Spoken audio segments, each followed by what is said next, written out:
Yami Sukehiro, the Lord of Destruction and Captain of the Black Bulls, a fan-favorite character who is known for breaking his limits over and over again. But how strong is he really?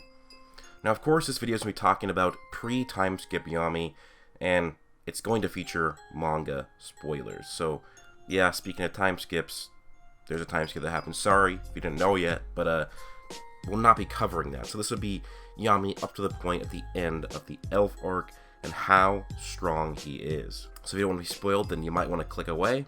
But for all of you loyal fans, thank you for staying and watching and supporting. It does help very much. And if you do enjoy, please do leave a like, comment, and subscribe. So Yami Sukehiro has one of those very, very divisive fan bases. Some people love him and then will wank him to oblivion.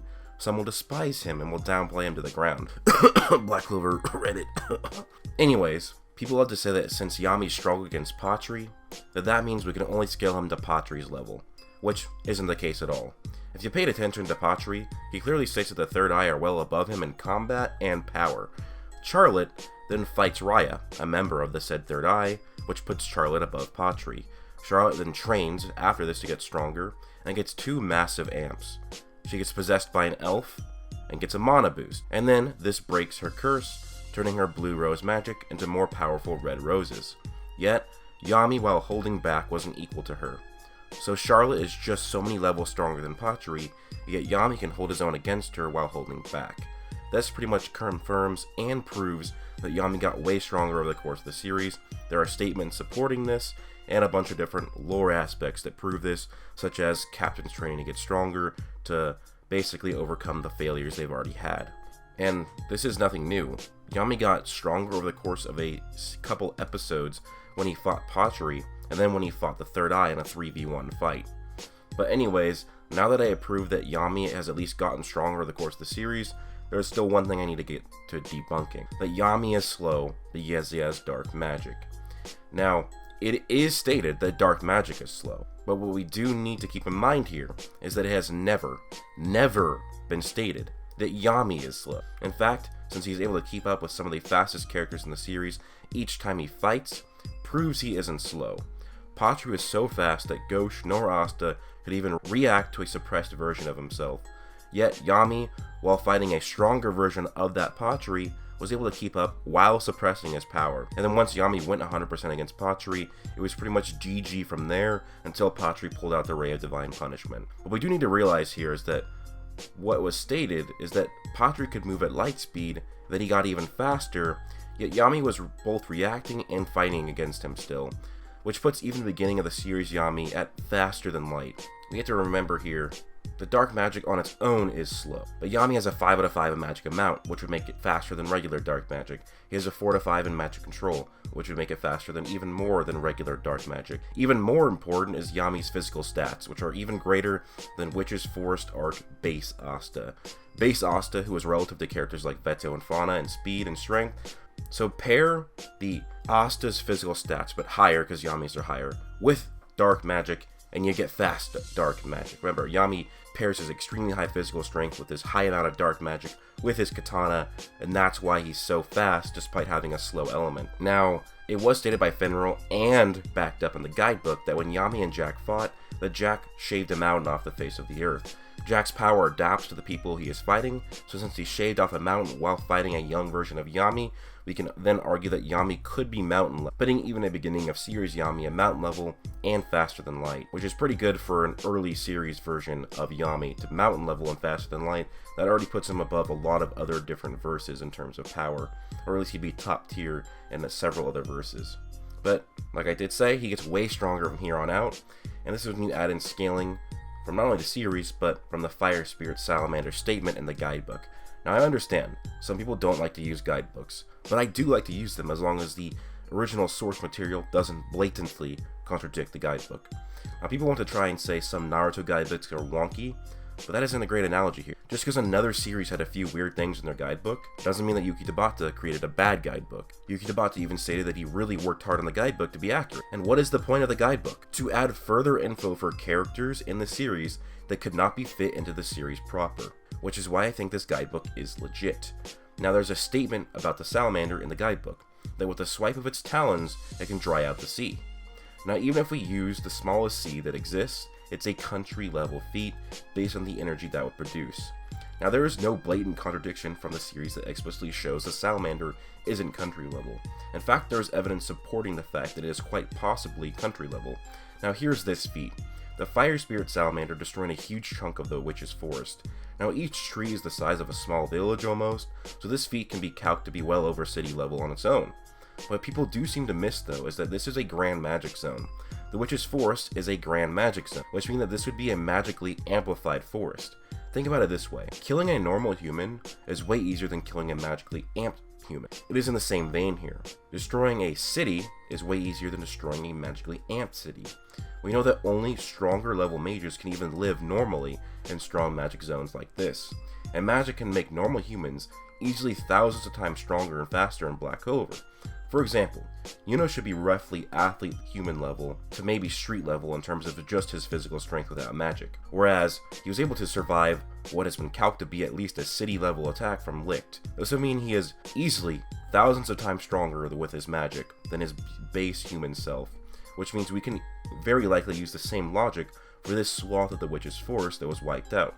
So take the city level calc, multiply it a few thousand times for the magic that was amplifying it, because remember it was a grand magic zone, and you get island to large island level. Now this is lowballing the amount of magic that amplifies for a human, but what this does prove is that the salamander, while both not at full power and casually, has an island to large island level feat, which is actually close to small country level and country level.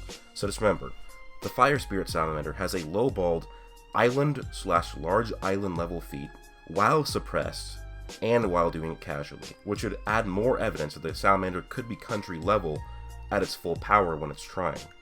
So if the salamander is country level and Ladros absorbed the spirit and surpassed it, that makes Spirit Ladros country level plus, and Asta survived an attack from Spirit Ladros.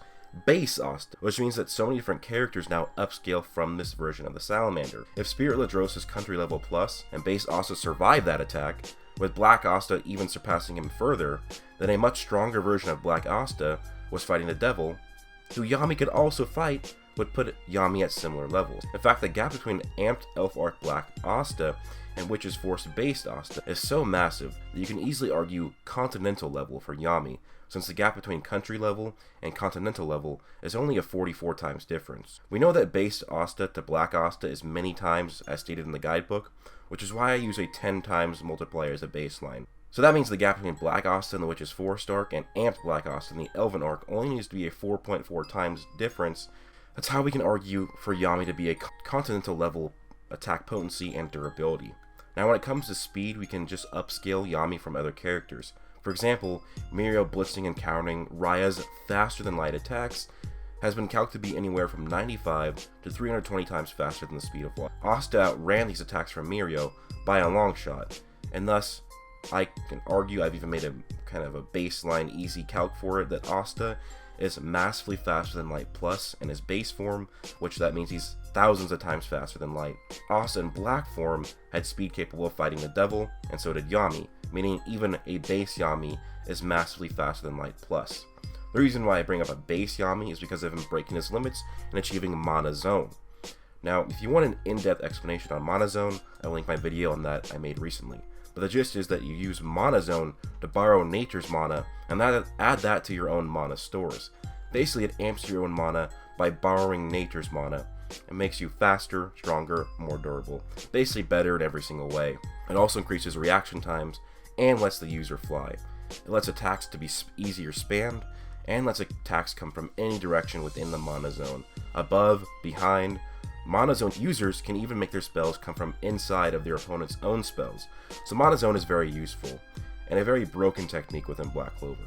Now that basic things like attack potency, durability, and speed are over with, let's talk about Yami's spells, which actually include some magical hacks. Black Cocoon is a defensive spell that he can wrap around himself and others.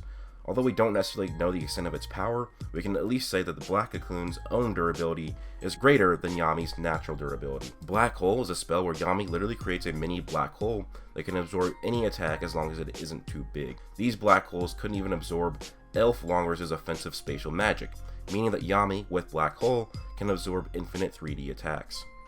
Now for Yami's best spell, it's Dark Cloak Dimension Slash. It lets him cut space and break through dimensions. Since it cuts space, that means that Yami's Slash ignores a conventional durability, as it is an infinite 3D attack through hacks. Some people will say that the attack is slow, but it isn't. It was actually faster than one of Jack the Ripper's advanced slashes, and that was without Mana Zone.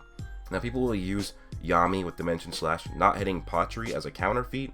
There are simply too many feats supporting its speed to let one easily explained counter feat to debunk it, in my honest opinion. Yami has Restraining Magic and a bunch of other spells. Even spells which he makes his sword blunt in order for him to knock people out without killing them. When it comes to how strong Yami is, I do believe that he is the strongest captain, arguably pre-time skip. If not, I do believe he is top 3, but I will be releasing my updated captain's ranked video in the next few weeks so I can explain why. But anyways, that's kind of it for the Yami video.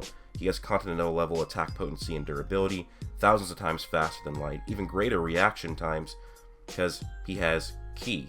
Ki is like a 6th sense precognition. It boosts his reaction times way crazy so that he can react to attacks that are way faster than him. Ki basically lets you, so you can even have your eyes closed and they'll react to things. It makes it so that even if there's things that mess with your senses, Ki will let you still sense things. Yami has this, and if you pair it with Mana Zone, which boosts natural reaction times, Yami's reaction times are going to be way greater than anybody else in the series. So Yami has continental level attack potency and durability. He is thousands of times faster than light. With Ki, his reaction times are even greater. He has a multitude of ranged spells like Dark Cloak Lightless Slash, it's Dark Cloak Avidya Slash. He can also fight at close range with Reinforcement Magic on his katana. He has Black Hole, which increases his durability. He has Dark Cloak Dimension Slash, which ignores durability for 3D characters. Yami is just a beast. He also, with Mana Zone, makes himself even faster, increases the attack and speed of all of his attacks, can spam attacks, and can make any attack appear from pretty much anywhere within his Mana Zone. It also lets him the ability to fly. But anyways guys, that's pretty much it for the video. Please let me know your thoughts down below. Please leave a like, comment, and subscribe. Hope you guys all have an amazing day. Plus...